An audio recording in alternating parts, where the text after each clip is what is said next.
Welcome to Marketing Murder Mysteries. I'm your host, Michael Graham. Joining me as usual is the team from the Millennium Agency, Linda Fanera, CEO and Chief Strategist. Hello, Michael. And the lovely and talented Rob Atkinson, Managing Director. Rob. Hello, Michael. So everyone's laughing when I call him lovely and talented. I don't understand what that's about, but we'll let that go.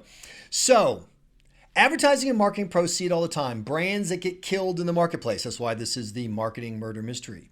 Sometimes the brands die due to unfortunate accidents, unforeseen circumstances. But then we just recently saw a situation where a brand killed itself on purpose. Case in point, Kraft Heinz brand Planters killing off their 104-year-old mascot, Mr. Peanut. Was the murder justified? You're going to hear the case from our marketing detectives, and then you can hand down your own verdict. We ask, did the death of Mr. Peanut kill the Planters brand?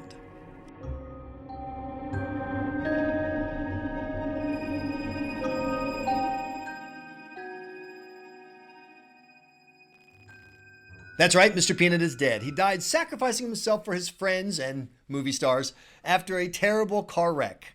If you don't know the ad, take a listen.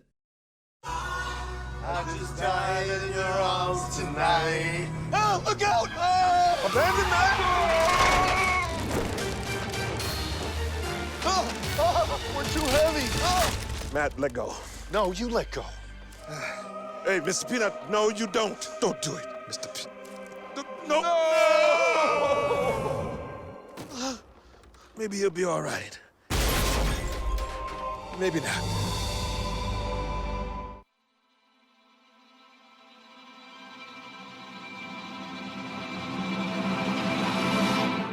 The ad was first shown on Twitter in an effort to scare up, I love that, excitement for the Super Bowl. But did it work? VaynerMedia is the agency responsible for this concept. They got the idea to kill off the leggy legume after seeing how fans reacted to the death of Iron Man in the last Marvel's Avengers movie, which I just realized, spoiler alert, I should have said. But hey, if you haven't seen Endgame by now, forget you. We don't care anymore. Planners announced it was pausing paid advertising behind the campaign after the death of NBA superstar Kobe Bryant and his 13-year-old daughter Gianna in a helicopter accident. So they suspended their advertising, but they stuck with it moving forward. Who knows what the next turn in the tale will be? Meanwhile, we asked the question, did Planners kill the brand? Rob? You know, it's yet to be seen, but I think they had a big problem. I mean, the timing with the Kobe Bryant accident, especially because the helicopter accident scene was so unparalleled to what happened to poor Mr. Peanut. I mean, you couldn't have foreseen that. But I don't think it's going to kill the brand, but I definitely think it's going to create an opportunity for other brands to step up and try to put themselves in a place that the Planters brand was. Let me rephrase a question for you, Linda. Was it smart or dumb for the company to shove Mr. Peanut off the cliff, literally? Was it the right thing to do purely from a marketing and brand standpoint? That's a great question. And frankly, I am actually devastated about Mr. Peanut.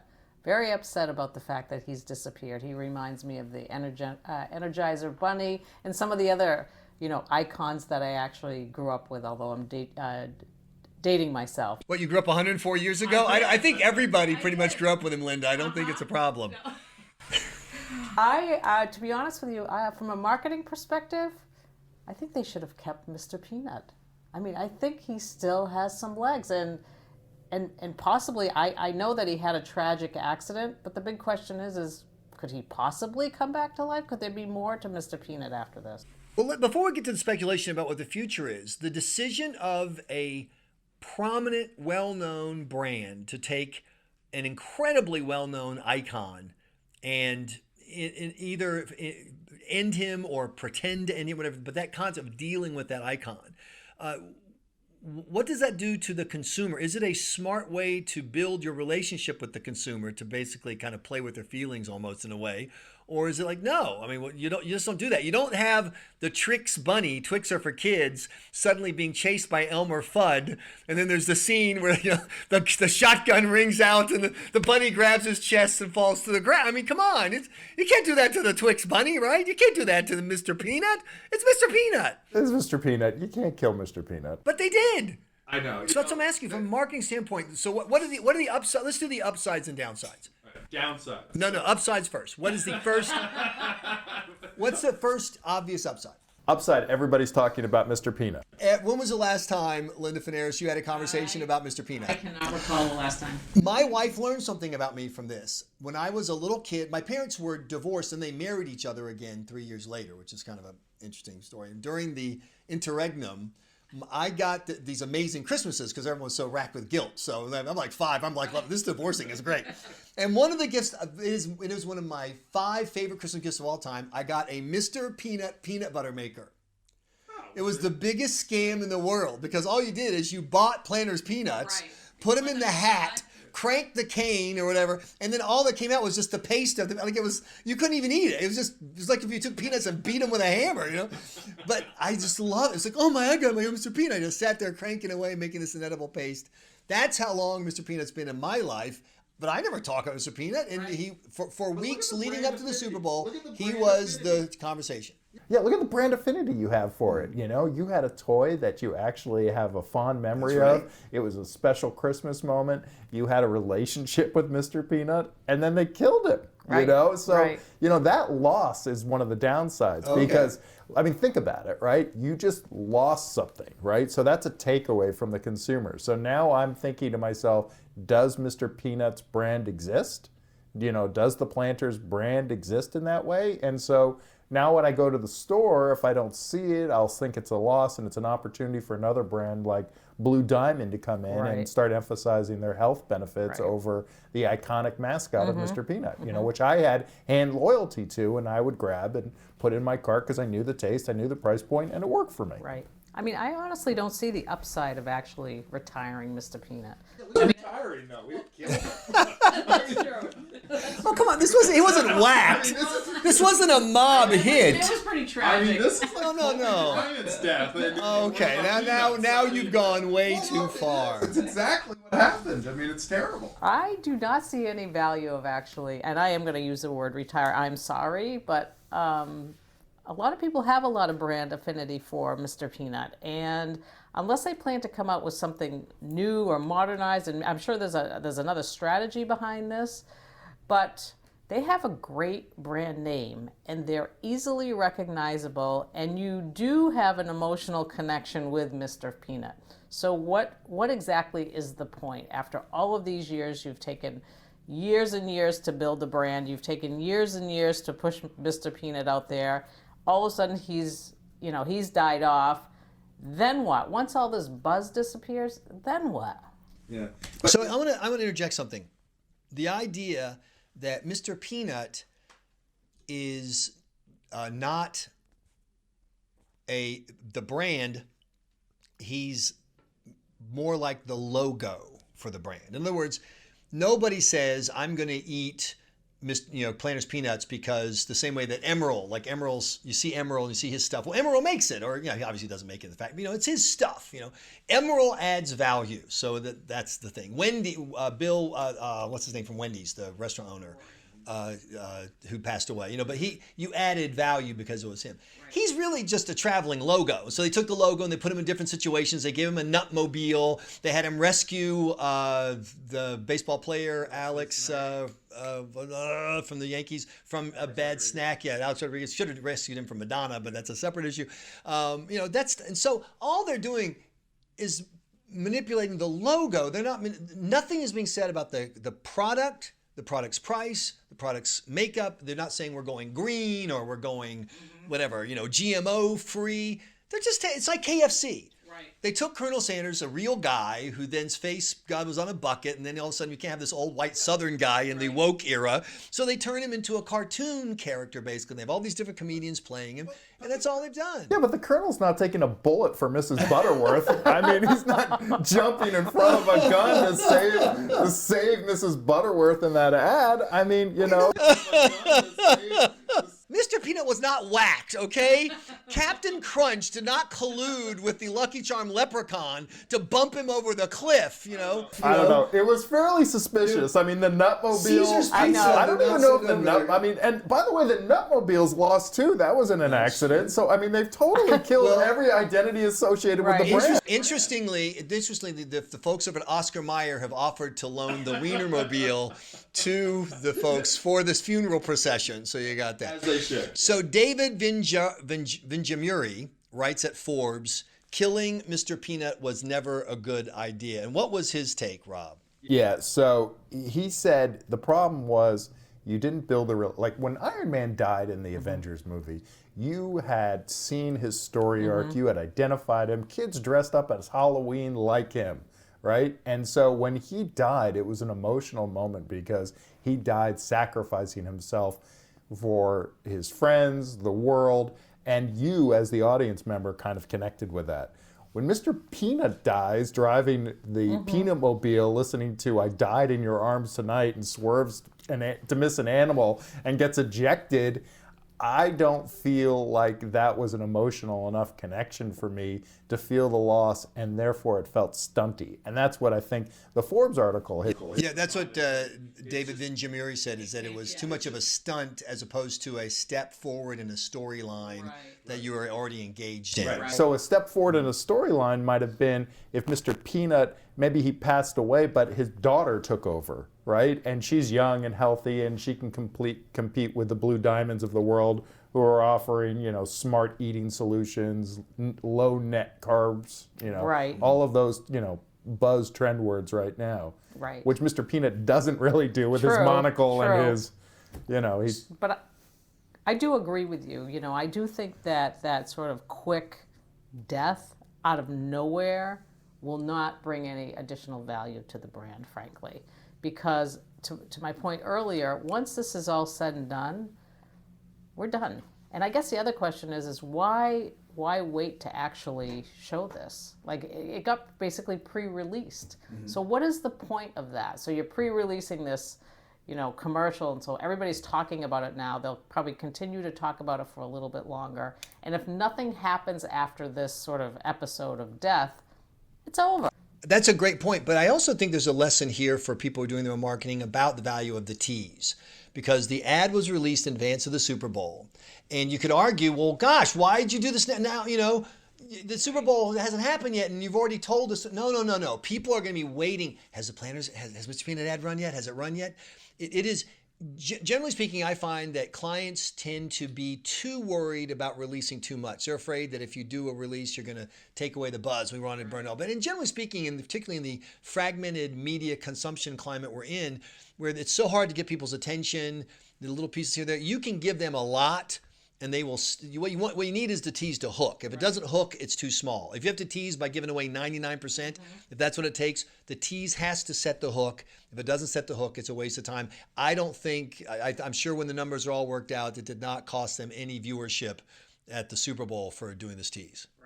Well, I think the reason why you have to release it early now is because the cost of an ad is $6 million, right? So it's $6 million for the Super Bowl ad. The production value on that ad had to be at least a couple of million. So you're $8 million in the hole now, and you gotta get a return on investment on that ad. So you started a week early, you build up the excitement, you build up the buzz, and then hopefully you have a hashtag kind of movement afterwards where it's rest in peace, Mr.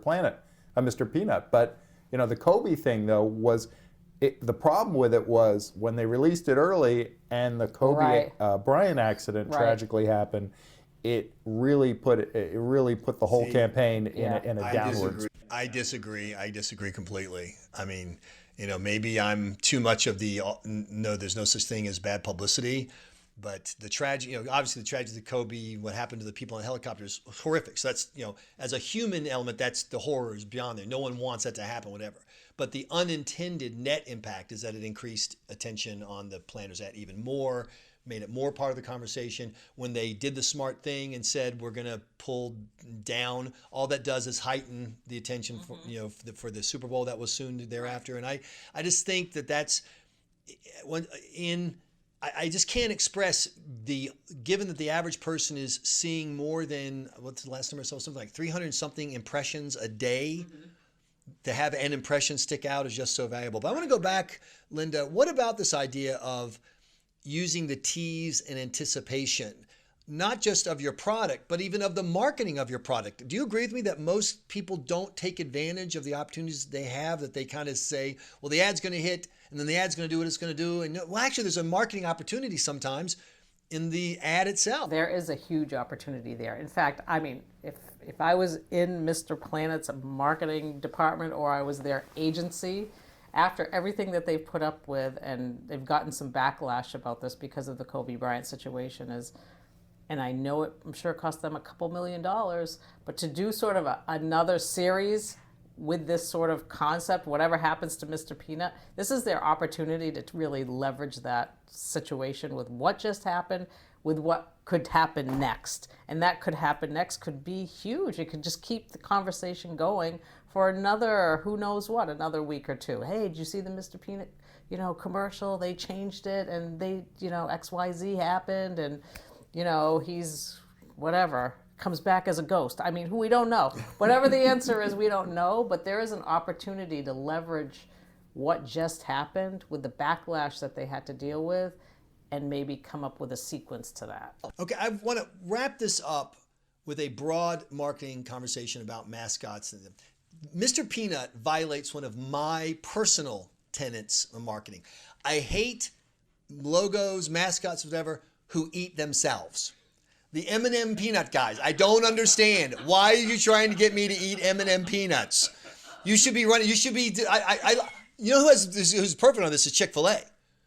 The cows come down and sell the chicken. They don't send the chicken out to sell the chicken.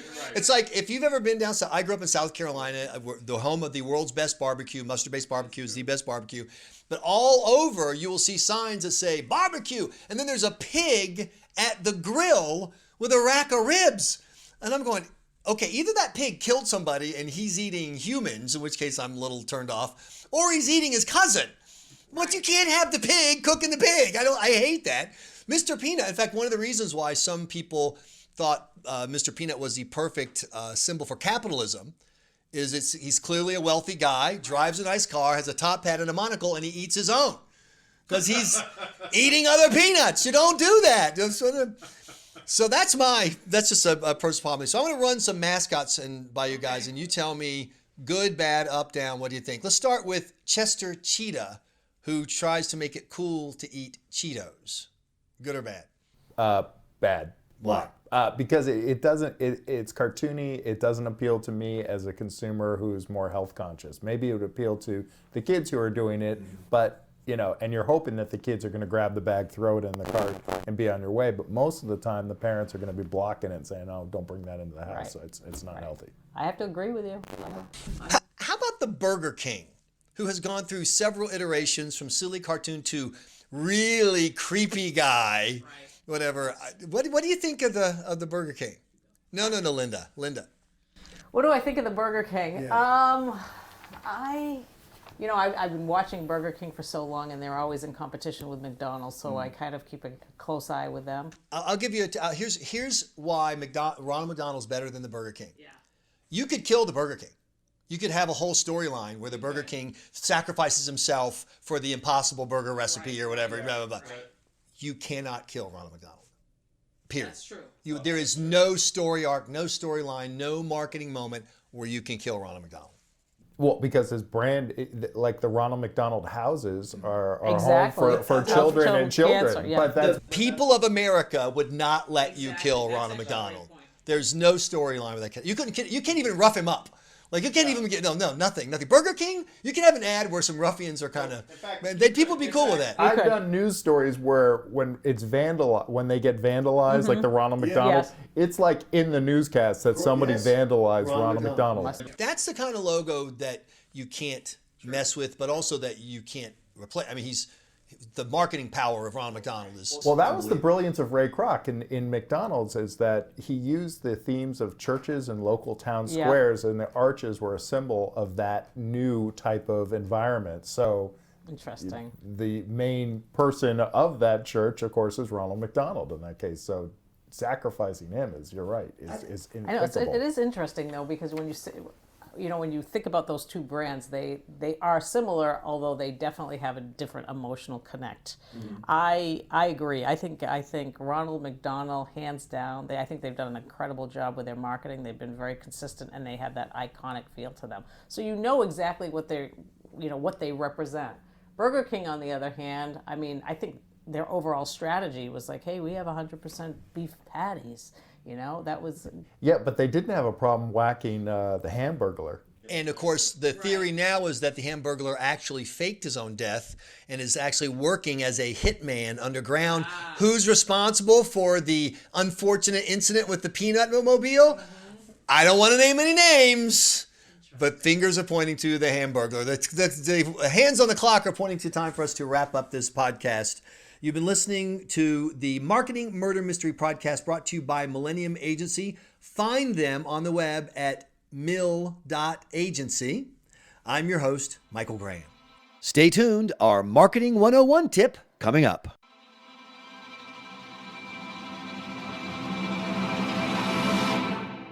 Now it's time for our Marketing 101 segment. Joining us from the Millennium Agency is Sean Morse-Berry. You handle the video stuff around here, yes? That is correct. To do all the video stuff for our different clients, for their websites and for TV broadcast, all sorts of video. How about social media? We do a lot of social media video. And now I'm noticing more and more in my Facebook, Twitter world, which is as far as I go because I'm old. I've not Instagram, I don't get the point, and TikTok, I don't even know how it works. But there are a lot more people who are trying to use video.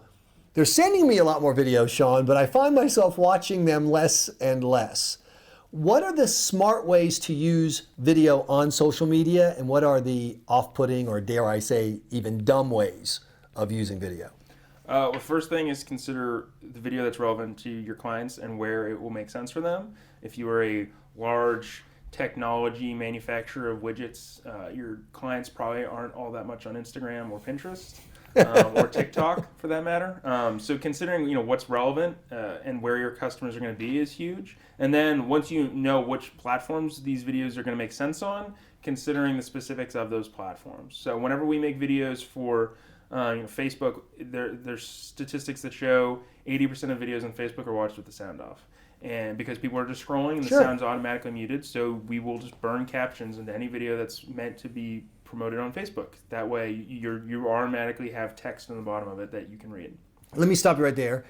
If you're going to do video with text, don't you need to keep that in mind as you're making the video? Because sometimes you see a video and you can't read the text because the backdrop is the wrong color. So then you have to put the text in a box and then it covers up part of the image or whatever.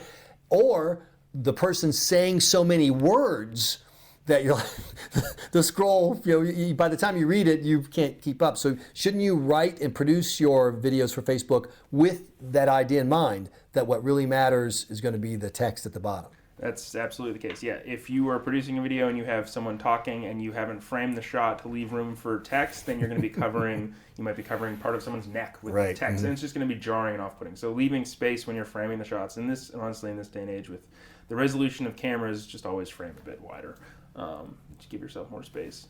Is an easy tip. Also, this is just a personal pet peeve. If you are filming something on your cell phone, turn it horizontally. That's, by the way, for those who don't know, that's sideways, not upways, as my dad would say. Yeah, sideways, not upways. You're then using more of the sensor of your camera. You're not showing, you don't have the black bars in the side of your video. It's just visually appealing. What about Twitter? Do you use video on Twitter, and how's that? We use video on Twitter. We use video on Facebook, video on LinkedIn. All these platforms have video capability, and video can certainly make sense, but the big thing is just knowing whether or not your audience is there. Is it a waste of time to post it on Twitter? Is there going to be any value in that? I know, everyone says there's value in social media, and there absolutely is the case, but it's not the same value for every single customer. And just because you showed up with a video doesn't mean you did yourself any good. You need Yeah. a video that's actually worth watching, has content, etc. Yeah, video tends to be more time consuming than a lot of other different content creation options. And so if you're going to put in the effort to create the video, make sure you've thought through who it's for and what good it's doing. Sean Morse-Berry with Millennium Agency. Thanks for our Marketing 101 tip.